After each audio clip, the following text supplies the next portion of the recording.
पे हम company create करेंगे पहले, और कंपनी का क्या नाम है हमारे पास, XYZ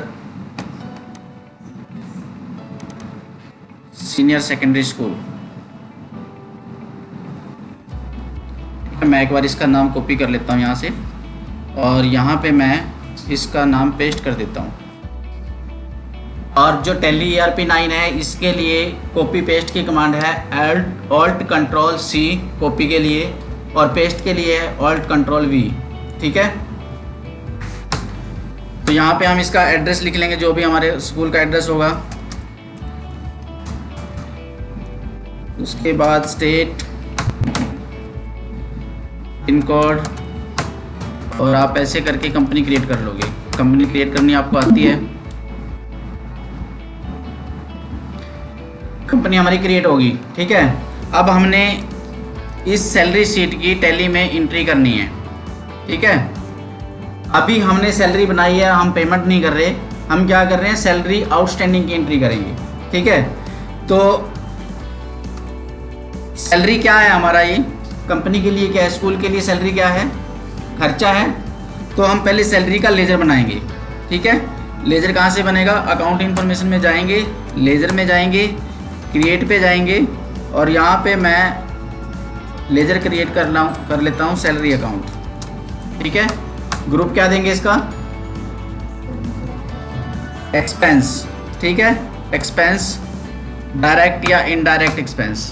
ठीक है, इन्वेंट्री नो रखेंगे, type of ledger not applicable करेंगे।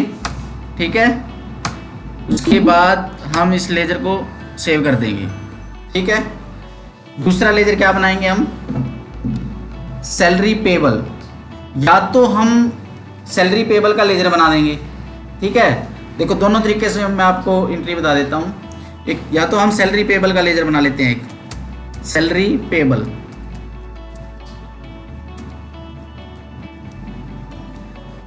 सैलरी पेबल किस में आएगा, क्या ग्रुप देंगे, सैलरी पेबल क्या है, खर्चा है, पेबल खर्चा है, नहीं है, खर्चा आपका सैलरी का है। पेबल क्या है, सैलरी आपने पे करनी है, लायबिलिटी है आपकी। ठीक है, करंट लायबिलिटी। तो इसका जो ग्रुप देंगे हम करंट लायबिलिटी देंगे। ठीक है, इन्वेंट्री नो रखेंगे, और हम ये लेजर बना लेंगे सैलरी पेबल का। ठीक है, तो हम एंट्री कैसे करेंगे, वापिस आके हम जाएंगे अकाउंटिंग वाउचर में। ठीक है, और हम जर्नल वाउचर में जाएंगे। कितनी सैलरी है टोटल जो हमने पे करनी है, 1,69,999। ठीक है, तो इस क्या एंट्री होगी हमारी, एंट्री क्या होगी इससे, salary account debit to salary payable, ये एंट्री होगी। तो ये एंट्री हम कर लेंगे यहाँ पे, सैलरी अकाउंट डेबिट कितनी है, 1,69,999।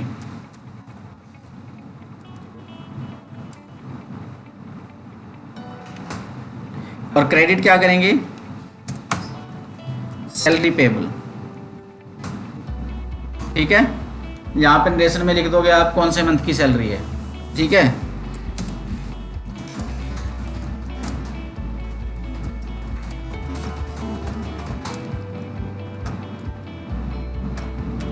मैंने नरेशन कुछ इस तरह से लिखी है।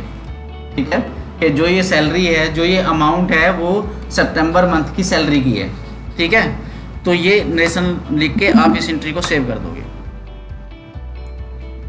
ठीक, अब ये एंट्री हमारी कहाँ गई है, ये एंट्री गई है हमारी P&L में। P&L में कहाँ है,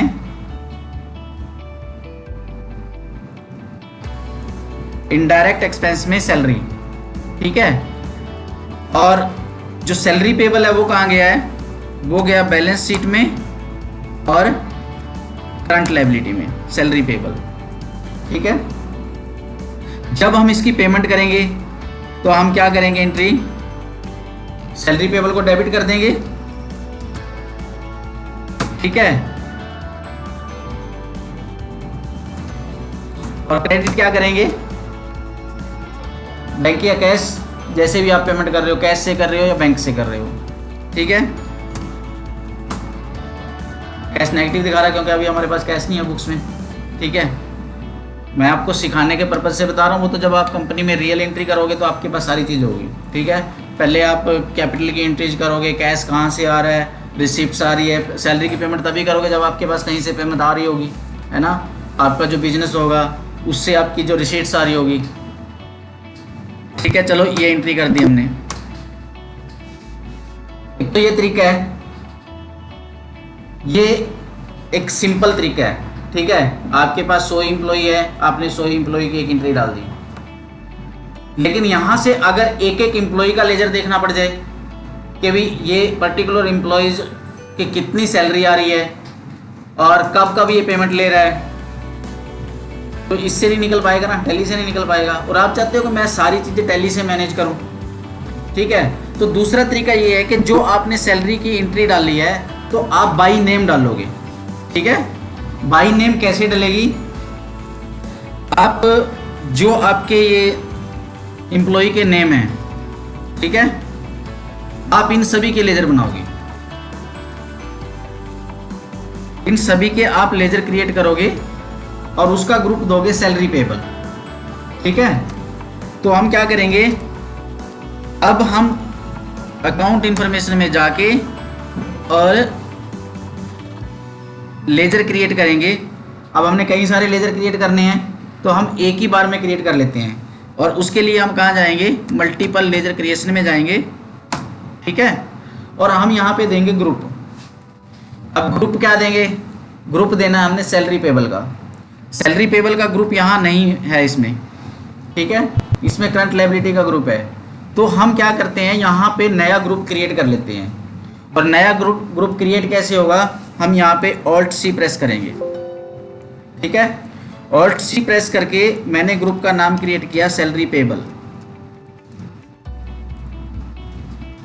ठीक है, और यहाँ पे उसको किसके अंडर रखेंगे, करंट लायबिलिटी के।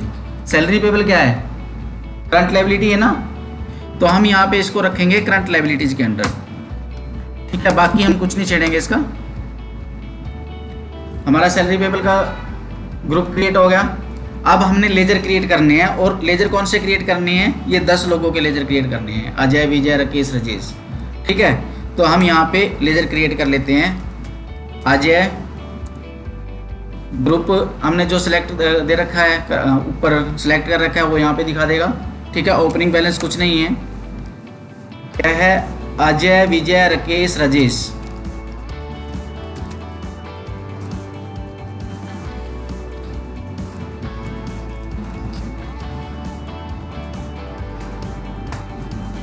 उसके बाद राम, श्याम, मोहन।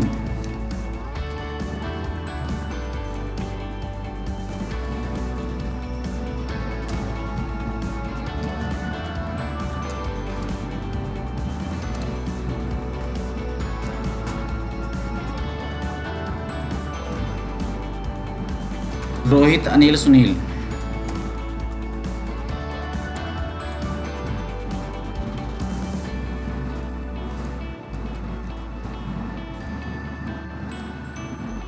बस 10 ही है हमारे पास, तो हम इसको आगे सेव कर देंगे।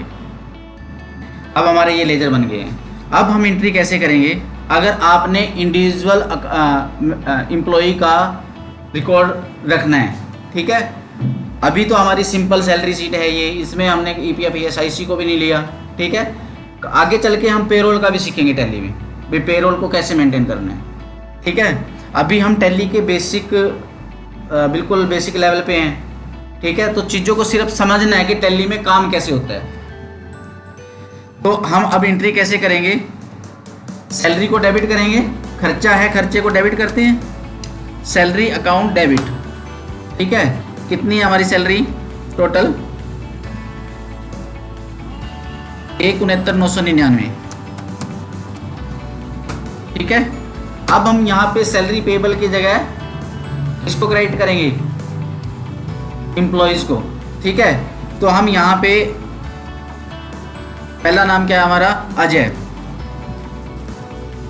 अजय को कितनी पेमेंट करनी है? 28,000। ठीक है, उसके बाद विजय, विजय को कितनी पेमेंट करनी है? 25,200।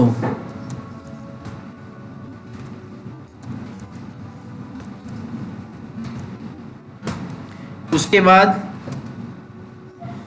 राकेश, राकेश को कितना? 22,533। उसके बाद बोलो जल्दी, नहीं लिख रखा, चलो मैं नहीं बोल देता। राजेश, राजेश के 20,000।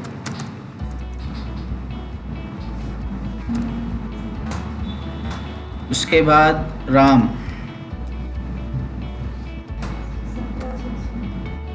17,600। उसके बाद श्याम,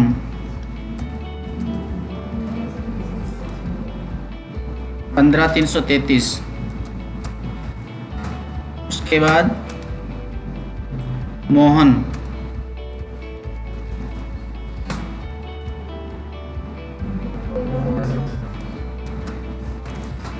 उसके बाद रोहित,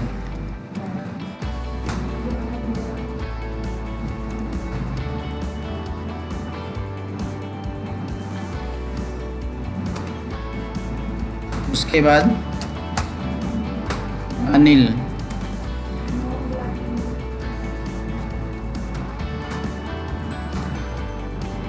सुनील। ठीक है, तो फिर हम यहाँ पे वही नरेशन लिखेंगे और नरेशन पिछले वाली कॉपी हो जाती है। ठीक है, कंट्रोल आर करोगे, जो आपकी पिछली नरेशन होगी वो आ जाएगी। ठीक है, कंट्रोल आर से। ठीक है, तो ये मैंने एंट्री कर दी। अब जब मैं पेमेंट करूँगा, हो सकता है एक एक बंदे को पेमेंट कर रहा हूँ, एक एक को अलग अलग चेक दे रहा हूँ, या मैं एक चेक से सारों की सैलरी ट्रांसफ़र करवा रहा हूँ बैंक से। तो अब मैंने पेमेंट करनी है, तो कैसे होगी? पेमेंट में जाऊँगा, यहाँ से पेमेंट वोचर लूँगा, पेमेंट कैश से कर रहा हूँ, कैश सेलेक्ट करूँगा और जैसे अजय को पेमेंट की। ठीक है, ज़रूरी नहीं है कि मैं पूरी पेमेंट कर रहा हूँ 28,000, ये भी हो सकता है मैं कुछ पार्शली कर रहा हूँ, पूरी पेमेंट ना कर रहा हूँ। मान लो मैंने एक बार 20,000 पेमेंट की है इसको। ठीक है, 20,000 मैंने कैश पेमेंट कर दी। ठीक, अब मैंने ये देखना है कि मैंने, अब मान लो मिस्टर अजय आपके पास आता है कि भी देखियो मेरा क्या हिसाब किताब है, कितने पैसे मेरे बनते हैं, और तो आप कैसे देखोगे? कैसे देखोगे आप जाओगे डिस्प्ले में। ठीक है, फिर जाओगे अकाउंट्स बुक्स में और फिर जाओगे लेजर में और यहाँ से आप अजय का लेजर सेलेक्ट कर लोगे। ठीक है, यहाँ पे ये दिखा देगा आपको कि 28,000 सैलरी बनी थी, 20,000 आपने पेमेंट कर दी और 8,000 अभी बाकी है। ठीक है, अब ये तो देख लिया। अगर आपको अजय क्या है, प्रिंसिपल है, आप कौन हो, अकाउंटेंट हो, और प्रिंसिपल साहब का फ़ोन आता है कि मेरे को मेरा लेजर भेजना भाई। ठीक है, मेरे को मेल कर दो। कैसे करोगे मेल? मोबाइल से फ़ोटो खींच के? हैं? नहीं ना। कैसे करोगे? आप इसकी PDF बना के और उसको मेल करोगे। अब PDF कैसे बनेगी? या आप इसका प्रिंट लेके जाओगे, प्रिंटर से प्रिंट निकाल के और प्रिंसिपल साहब को दोगे, ऐसे ही होगा ना। अब मान लो आपने मेल करनी है, कैसे करोगे? आप इसकी PDF बनाओगे और PDF कैसे बनेगी? आप इसका प्रिंट दोगे। ठीक है, यहाँ से इस पर प्रिंट दोगे और आपके सिस्टम में कोई ऐसा सॉफ्टवेयर होगा जो उसको PDF बना देगा प्रिंटर की जगह पे, जैसे क्यूट PDF राइटर हो गया, माइक्रोसॉफ्ट राइटर होता है एक। तो यहाँ पे हम क्या करेंगे, इसका प्रिंट देंगे और प्रिंट देने के लिए क्या करेंगे, Alt P करेंगे।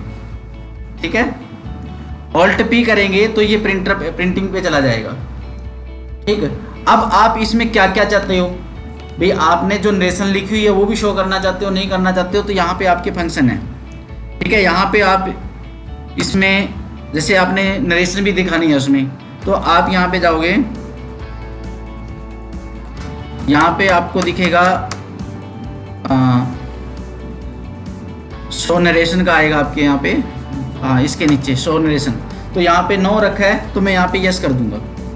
ठीक है, यहाँ पे बहुत सारे फंक्शन हैं, अभी मैं सारे नहीं बता रहा हूँ आपको। ठीक है, यस कर दिया।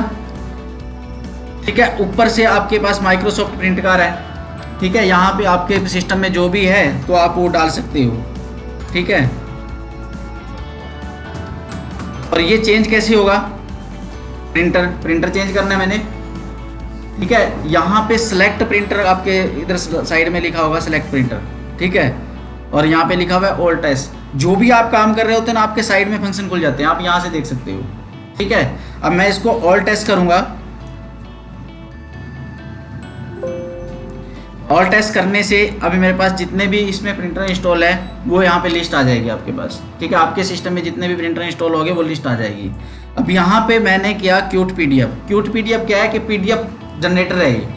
ठीक है, मैंने क्यूट पीडीएफ राइटर सेलेक्ट किया और इसको ओके कर दिया। ठीक, अब मैं इसको सेव करके बाहर आऊँगा तो ये इसका प्रिंट दे देगा। प्रिंट दे के या इस फाइल को सेव करने का पूछेगा, इसको कहाँ सेव करना है आपने। ये आ गया। ठीक है, अब मैं इसको कोई भी नाम दे के सेव कर सकता हूँ, अपना फाइल का नाम। जैसे मैंने नाम दिया अजय स्टेटमेंट। ठीक है, डेस्कटॉप पे सेव करना है या जहाँ भी आपने सेव करना है, आप लोकेशन अपने अकॉर्डिंग सेलेक्ट कर सकते हो। यहाँ पे फिर सेव कर लोगे इसको और ये फाइल आपके डेस्कटॉप पे सेव हो जाएगी। ठीक है, ये आ गई। तो इसको ओपन करके देखोगे आप। ठीक है, ये स्टेटमेंट ओपन हो गई है। यहाँ पे आपका स्कूल का नाम आ गया, ये आपका लेजर अकाउंट आ गया। ऐसे ही किसी भी पार्टी की आपने स्टेटमेंट निकालनी है ना, जब आप काम करते हो टैली में, आपके पास क्रेडिटर होते हैं, डेटर्स होते हैं, जिनसे आपने सामान खरीदा होता है, जिनको आपने सामान बेचा होता है, और आपकी पता नहीं कितनी ट्रांजैक्शन होती है उनसे। साल के अंत में आप आपस में मिलान करते हो, सभी से करना पड़ता है। हो सकता है आपसे कोई बिल छूट रहा हो या आपसे कोई पेमेंट की एंट्री चढ़ानी रह रही हो, गलती लग सकती है ना किसी से। तो हम आपस में अकाउंटेंट क्या करते हैं, जितना भी आपने परचेज किया हुआ है या जितनी भी सेल की हुई है, 31 मार्च में जब बैलेंस शीट फाइनल करते हैं तो एक दूसरे की स्टेटमेंटें मंगाते हैं। ठीक है, और फिर मैच करते हैं। तो ऐसे ही स्टेटमेंट देनी होती है। ठीक है।